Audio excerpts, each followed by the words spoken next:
il existe une deuxième façon de calculer le TE pour arriver au même résultat. Compte tenu de ce qu'on a écrit, vous allez voir, tellement plus facile. Soit vous faites le BE ou l'IBE des SIG du plan comptable général, d'accord?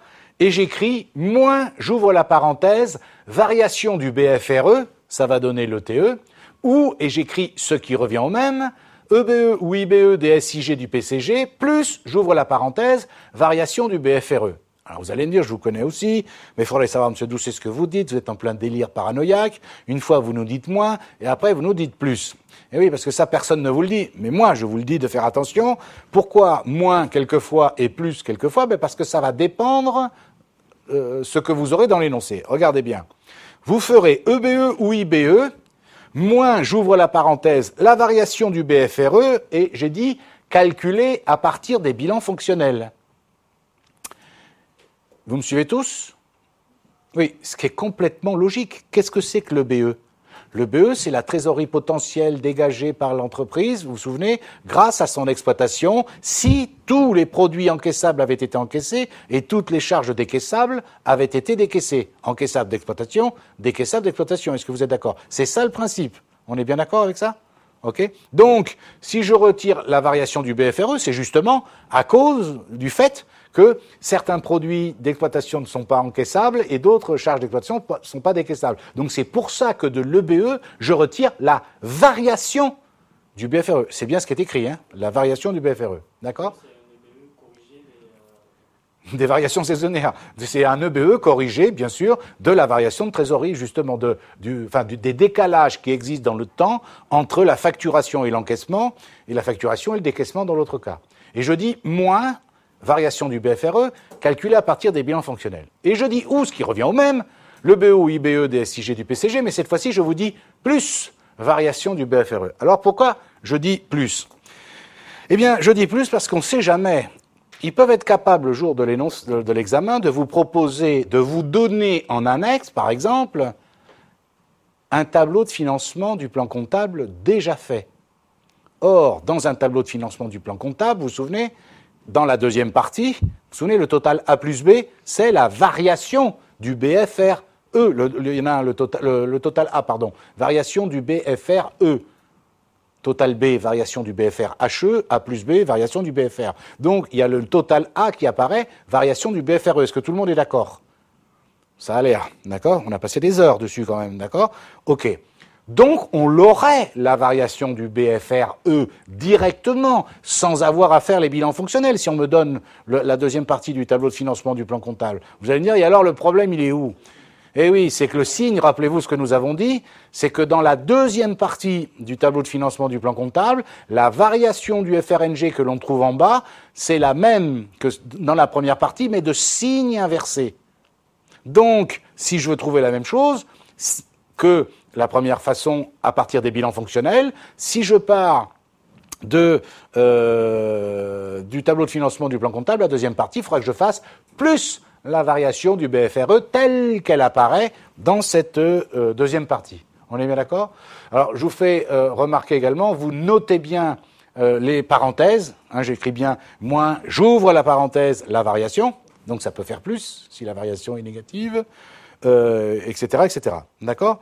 Alors, je vous le laisse encore une petite seconde ici, regardez bien, que ce soit en faisant moins la variation du BFRE ou plus la variation du BFRE, c'est pas grave, le principe est le même dans ce que je vais vous dire maintenant. Je vous le laisse encore sous les yeux, regardez bien. Je prends le BE, on va dire à partir du bilan fonctionnel, moins la variation du BFRE. Il y a quelque chose qui devrait vous choquer, vous interpeller. C'est que, à la fois dans le BE et dans la variation du BFRE, vous avez deux fois les variations de stock qui apparaissent. Et oui, dans le BE, c'est bien le montant après les comptes 60, 61, 62, etc., etc. Est-ce que vous me suivez? Donc, il y a bien les variations de stock qui sont intégrées dedans. Et dans la variation du BFRE, vous vous souvenez, BFRE, qu'est-ce que c'est? C'est les stocks, les avancées à compte versées, les créances d'exploitation, puis de l'autre côté, moins les avancées à compte reçues, moins les dettes d'exploitation. C'est bien ça, le BFRE. D'accord? Donc, dans le BFRE, il y a bien les stocks à l'intérieur.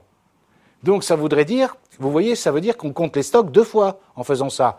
Une fois dans le BE ou l'IBE et une fois dans la variation du BFRE en mettant de signes contraires. Donc on les annule. D'accord ? D'où, évidemment, la troisième façon de calculer le TE.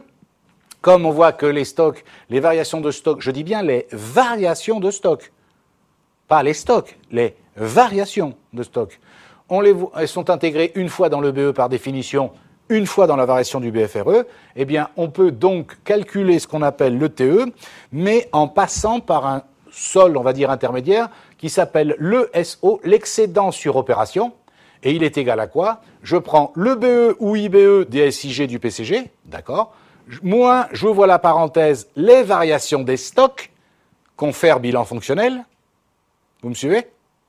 Ça me donne l'ESO, et après je rajoute plus la variation des avancées à compte reçu, plus la variation de dette d'exploitation, moins la variation des avancées à compte reçu, moins la variation des créances d'exploitation. Autrement dit, qu'est-ce que je fais ici? Je vous rajoute la variation je retire la variation du BFRE sans tenir des stocks, tout simplement. De l'EBE dans lequel il y avait les stocks, les variations de stock, je les retire, vous me suivez?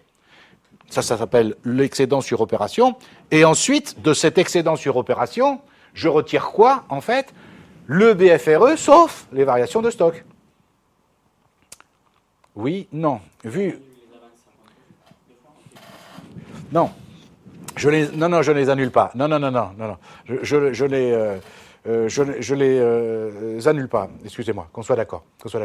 Pour les stocks, parce que je vois que y a le problème des stocks.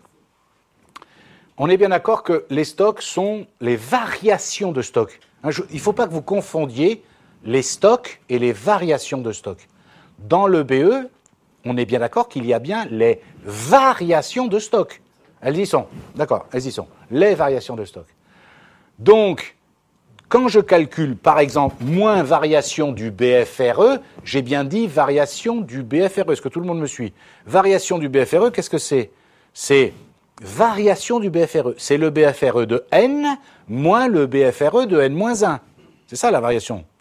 Et qu'est-ce que c'est que le BFRE de N? C'est les stocks de N, plus les créances clients, etc., moins les dettes fournisseurs de N. Et pour N-1, c'est pareil, les stocks. Et quand je fais l'un moins l'autre, je fais bien la variation des stocks. D'accord? Ok. Donc, je rajoute bien les variations des avances. Ah oui, c'est ça que vous voulez dire. Ça y est, j'ai compris. Variation des avancées à compte reçu, plus variation des dettes d'exploitation, moins variation des avancées à compte versées. D'accord. Ok. Et moins la variation des créances d'exploitation. C'est le versé et le reçu. D'accord, c'est là. Là, je comprends mieux maintenant. Eh bien, ces 4 derniers postes s'appellent, quelquefois, la variation de l'encours commercial. D'accord? Ok. Alors, je reste encore un petit peu là-dessus quand même. Vous voyez que, en fait, les postes de passifs, vous vous souvenez, c'est de la trésorerie en plus. Et les postes d'actifs, c'est de la trésorerie en moins. Voilà pourquoi on doit retirer moins, j'ouvre la parenthèse, variation des créances d'exploitation, moins, j'ouvre la parenthèse, variation des avances et acomptes versés. On est d'accord sur le principe? Donc, alors, vous ne calculerez cette troisième façon, ou le TE de cette troisième façon, que si on vous le demande formellement. Ça va quand même tellement plus vite de passer par, notamment les bilans fonctionnels, ou le tableau de financement du plan comptable, que ça vaut pas le coup de s'embêter. Mais on ne sait jamais, on peut vous y obliger. Alors, bien sûr, vous allez me dire, quel est l'intérêt de calculer ça?